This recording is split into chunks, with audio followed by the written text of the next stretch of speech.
Students, today we study quadratic formula. So, if we consider any quadratic equation कैसे होती है? quadratic equation हमारे पास होती है ax square plus bx plus c, ये quadratic equation है, इक्वल टू 0, और इसके कितने रूट होंगे? 2 रूट्स होंगे. सो रूट क्या होता है? Root, what is root? Root क्या होता है? Root is that value of x which satisfy given quadratic equation. मतलब root is value of x. Root can be defined as value of x which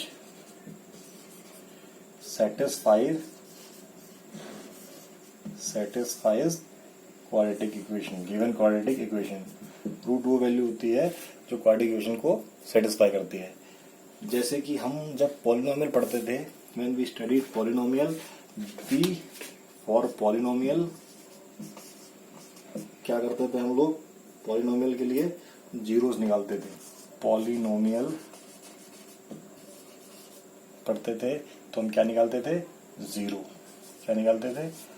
zero. ऐसे ही जब हम quadratic equation पढ़ेंगे तब क्या निकालेंगे? रूट्स. क्या निकालेंगे? रूट्स. सेम वही प्रोसीजर है. And you better know quadratic equation क्या होती है, पॉलिनोमियल क्या होता है. अच्छा, अब जब एक ही चीज है, जीरोस भी हम फैक्टराइजेशन से निकालते थे, मिडिल टर्म स्प्लिटिंग से निकालते थे, मिडिल टर्म स्प्लिटिंग करके निकाल लेते थे.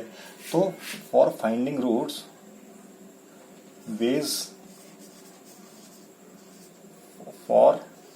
वेज ऑफ फाइंडिंग जीरो क्या होते हैं? वेज ऑफ फाइंडिंग रूट्स क्या बता रखे हैं आपको? क्या बता रखे हैं? एक तो बता रखा है फैक्टराइजेशन. क्या बता रखा है? फैक्टराइजेशन. एक आपको बता रखा है फैक्टराइजेशन. एक बता रखा है completing square. Completing square method. Completing square method. और तीसरा है हमारे पास क्वाड्रेटिक फॉर्मूला. क्वाड्रेटिक फॉर्मूला है. थर्ड है हमारे पास क्वाड्रेटिक फॉर्मूला. तो हमने क्या पढ़ा? अगर कोई क्वाड्रेटिक इक्वेशन है तो उसकी रूट्स कौन सी वैल्यू होगी? x, जो सेटिस्फाई करेगी इक्वेशन को. और ये रूट्स कैसे निकलेंगे? जैसे हम पॉलिनोमियल के जीरो निकालते थे, same in that manner we find out the zero. तो क्या तरीके हो सकते हैं? फैक्टराइजेशन हो सकता है, कंप्लीटिंग स्क्वायर हो सकता है, और क्वाड्रेटिक फॉर्मूला हो सकता है. तो let us assume any equation. Let us assume any equation x square plus 7x plus 12. ये हमने कोई इक्वेशन एज्यूम की है. और when we take x equal to what? x equal to 3 and x equal to what? x equal to 3 and x equal to -3 and x equal to -4. ये equation हमको satisfy हो रही है. अब you can see when you put -3 it is -9. यहाँ हम करके देखते हैं. देखो 9. अब मैंने जब -3 पुट किया, 9, ये क्या हो गया? 21 माइनस का प्लस 12 क्या हो जाएगा? 0 आ रहा है. अच्छा, जब मैं -4 पुट करता हूँ तो 16, ये क्या हो गया? माइनस का 28 प्लस 12. ये दोनों इक्वेशन सेटिस्फाई कर रही हैं. ये 3 पे सेटिस्फाई कर रही है और ये इक्वेशन -4 पे सेटिस्फाई कर रही है. और हमने पढ़ा हुआ है पॉलिनोमियल में, for 2 degree polynomial at most number of roots are 2. तो जीरोस आर 2. तो यहाँ पे रूट्स भी 2 ही होंगे. किसी क्वाड्रेटिक पॉलिनोमियल के, क्वाड्रेटिक इक्वेशन के मैक्सिमम रूट 2 ही होते हैं. तो क्या हो जाएंगे? क्योंकि ये -3 और -4 ये सेटिस्फाई कर रहे हैं, वैल्यूज क्या एक्स की सेटिस्फाई कर रही हैं. तो रूट्स क्या हो जाएंगे? देयरफॉर क्या रूट हो जाएंगे? x equal to -3 and -4 are roots. Of equation. अच्छा, तो पहला तो हमने मिडिल टर्म स्प्लिटिंग करके निकाल लिया, मिडिल टर्म स्प्लिटिंग करके निकाल लेंगे, कंप्लीटिंग स्क्वायर करके निकाल लेंगे। मैं इसको मिटाता हूँ, ठीक है। पहला फैक्टराइजेशन मिडिल टर्म स्प्लिटिंग किया हमने, ये आपको आता है। क्या कर दिया, इसको मैंने लिखा 4x plus 3x plus 12 equal to 0। तो अब मैं यहाँ से कॉमन लूँगा x, यहाँ से 3 कॉमन लूँगा, x प्लस 4 इक्वल टू 0। तो मेरे पास क्या आ गया, x प्लस 4 और x प्लस 3 इक्वल टू 0। इसका मतलब क्या हो गया, या तो ये 0 है और x प्लस ये 0 है, तो या तो x माइनस 4 आ गया और x इक्वल टू माइनस 3 आ गया। देखा आपने। अच्छा, दूसरा कंप्लीटिंग स्क्वायर यहीं पे देखते हैं। मुझे कंप्लीटिंग स्क्वायर करने के लिए क्या करना पड़ेगा, एक्स स्क्वायर है मेरे पास, ये एक्स स्क्वायर है, मैं इसको लिखूंगा 2 इंटू एक्स, ये एक्स मेरे पास आ चुका है। और 7x को क्या लिखूंगा मैं, 7/2। क्यों, 7x था मेरे पास और 2 मैंने यहाँ मल्टीप्लाई किया, तो 2 मुझे यहाँ भी करना पड़ेगा, ये मैंने आपको बताया हुआ है। तो मुझे यहाँ पे 7/2 स्क्वायर जोड़ना पड़ेगा और 7/2 स्क्वायर मुझे माइनस करना पड़ेगा। और पहले से ही मेरे पास 12 वहाँ पर है, तो मैं इसको लिख सकता हूँ x प्लस या 7/2 का स्क्वायर। और ये क्या हो गया मेरे पास, ये हो गया मेरे पास 49/4 प्लस 48 इक्वल टू 0। तो क्या मिला मुझे यहाँ से, ये चीज मैं कर चुका हूँ, बस डिवीजन के लिए बता रहा हूँ, इसलिए फास्ट बता रहा हूँ। You can see my first video for exercise. आप अगर इसको डिटेल में देखना चाहते हैं तो एक्सरसाइज 4.3 का जो फर्स्ट पार्ट है, आप उसको डिटेल में देखें, फर्स्ट पार्ट को डिटेल में देखें। मैं यहाँ, मेरा जो टॉपिक है यहाँ पे कोऑर्डिनेट फार्मूला है। The topic which I have chosen is coordinate formula. और watching these videos you can see my previous videos. इसके लिए आप 9th क्लास का वीडियो भी देख सकते हैं फॉर फैक्टराइजेशन, और या first video for this first exercise का वीडियो देख सकते हैं, और इसके लिए 4.3 का फर्स्ट वीडियो देख सकते हैं। ठीक है, इसलिए मैं इतने फास्ट मोड पे कर रहा हूँ इसको। तो ये क्या हो गया मेरे पास, देखो ये क्या हो गया मेरे पास, ये स्क्वायर है। बाकी देखो, जब मैं इसको माइनस करूंगा तो ये एलसीएम लूंगा, ये 48 हो जाएगा। क्या हो जाएगा मेरे पास, डायरेक्ट मैं लिख रहा हूँ, ये हो जाएगा और ये उस तरफ जाएगा, ये उस तरफ जाएगा। ये क्या हो जाएगा 1/4 टेकिंग स्क्वायर रूट। जब मैं स्क्वायर रूट लूंगा तो क्या हो जाएगा, ये प्लस माइनस 1/2, प्लस माइनस 1/2। अब मैं इसको भी मैं डालता हूँ, यहाँ से सबको मैं डाल देता हूँ। तो इसका मतलब क्या हुआ, x एक बार वहां जाके जुड़ेगा 7, मतलब माइनस ही होगा हर बार माइनस होगा, माइनस 7/2 प्लस और माइनस 7/2 माइनस। तो यहाँ से मैं क्या निकाल सकता हूँ,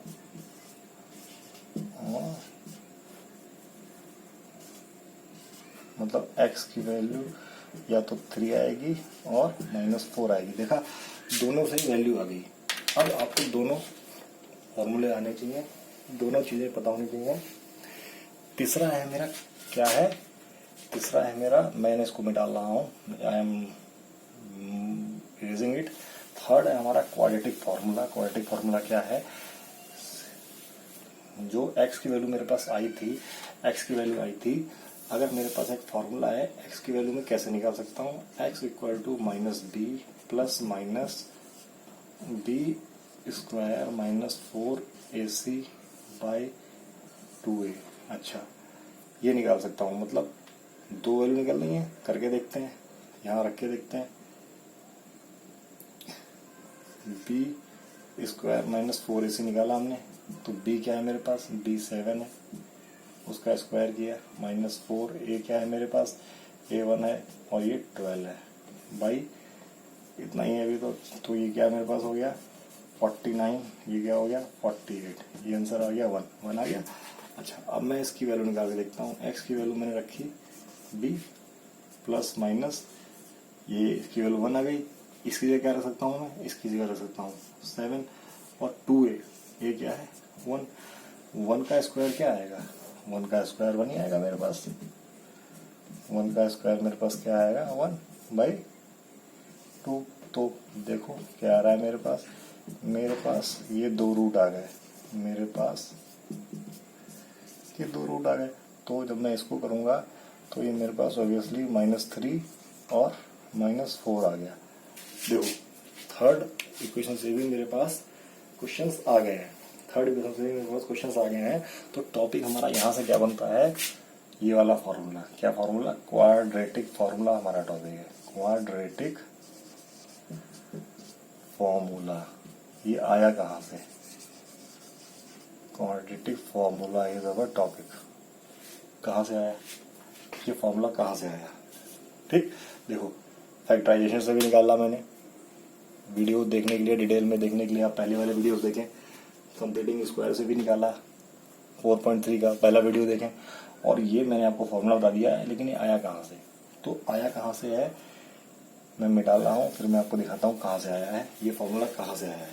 तो इसके लिए मैं क्या करूँगा, मैं कंसीडर करूँगा जनरल इक्वेशन कौन सी, ax² plus bx plus c equal to 0। मैंने कंसीडर की, ये इक्वेशन कंसीडर की। अच्छा, अब मैंने इस इक्वेशन को डिवाइड बाई a कर दिया है। इससे मुझे क्या मिलेगा, x² plus b by a x plus c by a. ये क्यों किया? क्योंकि मैं x के कोफिशिएंट को सिंगल करना चाहता हूँ। अब मैं यहाँ पे कंप्लीटिंग स्क्वायर के मेथड लगाऊंगा। क्या लगाऊंगा? कंप्लीटिंग स्क्वायर का मेथड लगाऊंगा। तो कंप्लीटिंग स्क्वायर मुझे क्या करना पड़ेगा, देखो ये x² है, मुझे 2 और ये x यहाँ पे चाहिए, x आ गया। क्या बचा मेरे पास? बचा है b बाई ए बचा है, लेकिन मैंने 2 का मल्टीप्लाई किया था, तो 2 का मुझे डिवाइड भी करना पड़ेगा। अब देखो 2 से 2 कटेगा तो b बाई ए एक्स है, वही आ जाएगा। इसका मतलब मैंने ये कर दिया है। आप इतना रखो, इस स्टेप में इतना रखो आप। मैं इसको इतना लिख सकता हूँ, अब देखो इसका मतलब है x² plus 2 into X into B by 2a, ये मेरे पास लिखा हुआ है। तो मैं b बाई 2a का स्क्वायर ही ऐड करूँगा और b बाई 2a का स्क्वायर ही माइनस करूँगा, और मेरे पास क्या बचेगा, c बाई ए पहले का बचा है। तो ये बिल के मेरे पास क्या बन जाएगा, x plus b by twice of a का स्क्वायर। बाकी सब वहाँ चला जाएगा। वहाँ जाने पे देखो क्या बचेगा, देखो वहाँ क्या बचेगा, वहाँ जाके क्या बचेगा, वहाँ ये जाएगा, नेगेटिव का प्लस हो जाएगा, क्या आ जाएगा, b² माइनस 4a का स्क्वायर और माइनस का c। अगर मैं इसको एलसीएम लेके जोड़ूंगा तो क्या बचेगा, 4a² बचेगा, मतलब इसका एलसीएम। और यहाँ क्या आएगा, देखो b² माइनस 4ac।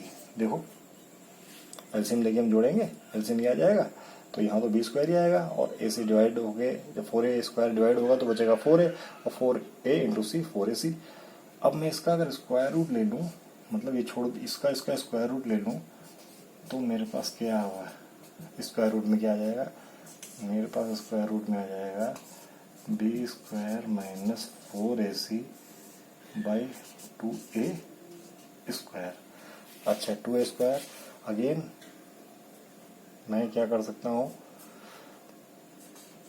क्योंकि स्क्वायर एक चीज मैंने बताई है, इसका स्क्वायर रूट लेंगे तो या तो प्लस में आएगा या माइनस में आएगा, आएगा।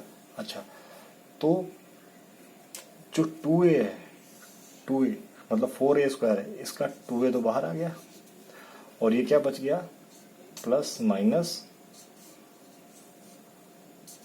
b² माइनस 4ac, ये बच गया। अच्छा, ये x प्लस 2b था, x प्लस b/2a था, ये उधर चला गया, तो क्या बन गया, b बाई 2a, और ये प्लस माइनस है यहाँ पे, एक बार प्लस एक बार माइनस, और इन दोनों को कंबाइन करेंगे, इन दोनों को कंबाइन करेंगे तो यही तो आ जाएगा। जब इन दोनों को कंबाइन करेंगे यही आ जाएगा भाई, 2a और ये हमारा क्या आ जाएगा, क्वाड्रेटिक फार्मूला आ जाएगा। तो ये बेसिकली क्या है, इस इक्वेशन को मैंने कंप्लीटिंग स्क्वायर किया, इस इक्वेशन को मैंने कंप्लीटिंग स्क्वायर करने के बाद निकाला है, इस इक्वेशन को कंप्लीटिंग स्क्वायर करने के बाद निकाला गया है, ठीक है। तो ये फॉर्मूला बनता है। अच्छा, अब मैं इसको मिटा रहा हूँ, state is a quadratic formula. इसका क्या मतलब है, मैं इसको मिटा रहा हूँ, आप लोग दोबारा वीडियो पॉज करके देख सकते हैं। अच्छा, अब ये बात ये हो गई। प्लस माइनस का मतलब क्या है, एक्स की दो वैल्यू लेते हैं हम लोग, एक्स की दो वैल्यू आती है, मतलब एक्स की दो वैल्यू आती हैं, तो एक वैल्यू तो ये हो गई,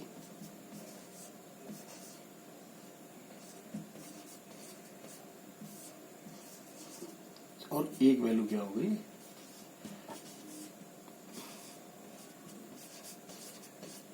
एक्स की दो वैल्यू हो गई। भाई एक्स की दो वैल्यू आती है, जैसे पॉलिनोमियल में क्या आते थे, दो जीरो आते थे, अल्फा और बीटा।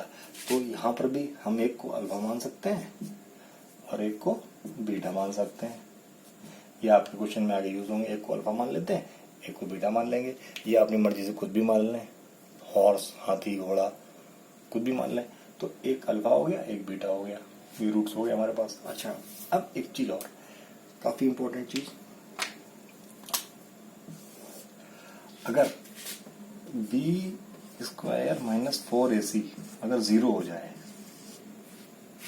अगर B square minus 4ac zero हो जाए, तो जीरो करके देखते हैं। अगर मैंने जीरो कर दिया, अच्छा जीरो कर दिया, तो अल्फा में क्या फर्क पड़ा, देखो अगर मैंने जीरो कर दिया तो अल्फा में क्या फर्क पड़ा, b/2a, बीटा में क्या फर्क पड़ा, माइनस b/2a, क्योंकि ये तो जीरो हो गया, plus zero minus zero, plus zero minus zero, और प्लस जीरो माइनस जीरो क्या हो गया, ये तो खत्म हो गए, तो खत्म हो गए। अगर जीरो पुट किया तो ये खत्म हो गया।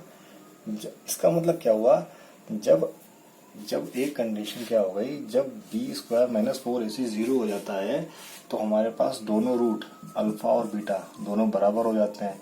मतलब क्या हो जाते हैं, इक्वल रूट की कंडीशन है ये। क्या रूट कंडीशन है, इक्वल रूट की कंडीशन है ये। किसी कंडीशन है, इक्वल रूट की कंडीशन है ये। तो रूट्स इक्वल हो गए अगर हमारे पास b square minus 4ac zero हो जाता है। अच्छा, अगर ये जीरो नहीं है, मतलब क्या है, अगर ये जीरो नहीं है, अगर ये जीरो नहीं है, दूसरा केस क्या है, अगर ये जीरो नहीं है तो कुछ ना कुछ तो होगा भाई, कुछ ना कुछ तो होगा। अगर ये जीरो नहीं है तो b-2a में कुछ यहाँ ऐड हो रहा है, और b-2a में कुछ यहाँ माइनस हो रहा है। इसको ऐसे भी कर सकते हैं, मतलब ये माइनस होके 2 से डिवाइड हो, ये प्लस होके 2a से डिवाइड हो रहा है, ये माइनस होके डिवाइड हो रहा है। इसका मतलब दोनों वैल्यूज जो आ रही हैं अल्फा बीटा, जो अल्फा बीटा है वो इक्वल नहीं है, alpha beta is not equal, लेकिन क्या है, डिस्टिंक्ट है। अल्फा बीटा क्या है, डिस्टिंक्ट रूट है, डिस्टिंक्ट रूट। मतलब क्या हुआ इसका, अगर बी स्क्वायर माइनस 4ab क्या है, ये जीरो नहीं है और ग्रेटर देन जीरो है, इसको बोलते क्या है, अच्छा ये नाम बताना मैं इसको भूल गया।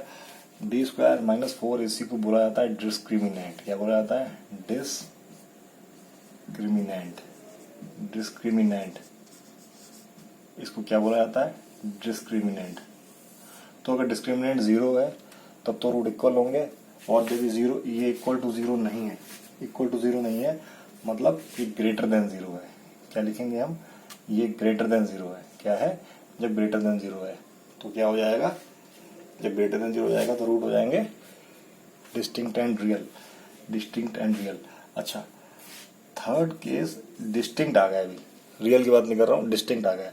अच्छा, अगर यही discriminant B square minus 4ac ये मेरा लेस देन जीरो हो जाए, ये लेस देन जीरो हो जाए, तो आप बताओ लेस देन जीरो हो जाए तो ये तो हम पढ़ा ही नहीं है। इसके अंदर कोई क्वांटिटी है हमारे पास दोनों केस में। भाई अगर लेस देन 0 हो गया तो है तो रूट्स आर अनडिफाइंड। क्या लिख देंगे भाई, ये तो हमने पढ़ा ही नहीं है। अगर इसके अंदर -4 आ गया हम नहीं निकाल सकते, डज नॉट एग्जिस्ट, डिफाइन नहीं कर सकते। तो हम क्या लिख देंगे, रूट डज नॉट एग्जिस्ट। क्या है, रूट जो है डज नॉट एग्जिस्ट, इसके रूट एग्जिस्ट नहीं करते। या अनरियल रूट, क्या बोल देंगे, अनरियल रूट, अनरियल रूट या इमेजिनरी रूट। मैं यहां लिखता हूं इमेजिनरी रूट, या तो रूट क्या हो जाएंगे, इमेजिनरी या अनरियल। मतलब रूट डज नॉट एग्जिस्ट कर रहे हैं, इमेजिनरी रूट्स हैं, अनरियल रूट है। इसका मतलब क्या हुआ, इसका मतलब हुआ इन दोनों केस में रूट क्या है, रियल रूट है। क्या रूट, कौन से रूट है, रियल रूट। इन दोनों केस में कौन से रूट है, रियल रूट है। कौन से रूट है, रियल।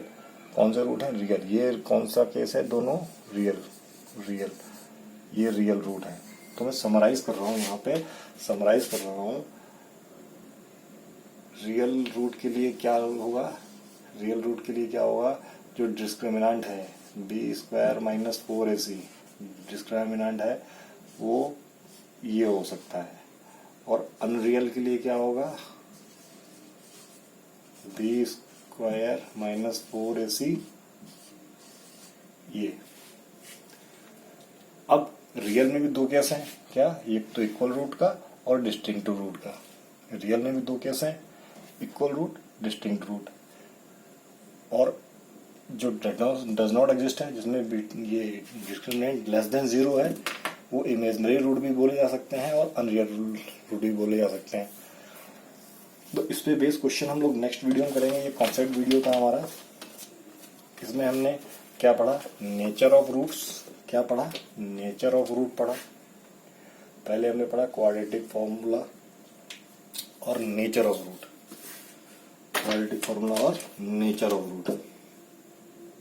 एक तो हमने पढ़ा इसमें quadratic formula for finding roots, और दूसरा क्या पढ़ा हमने, nature of root, nature of roots. तो हमने जाना रूट्स क्या है, वो हम पहले भी जानते थे, थोड़ा यहाँ डिफाइन कर लिया। और उसके बाद हमने एक पॉलिनोमियल पे सारे फॉर्मूले लगाए और कोऑर्डिनेट फॉर्मूला डिराइव किया।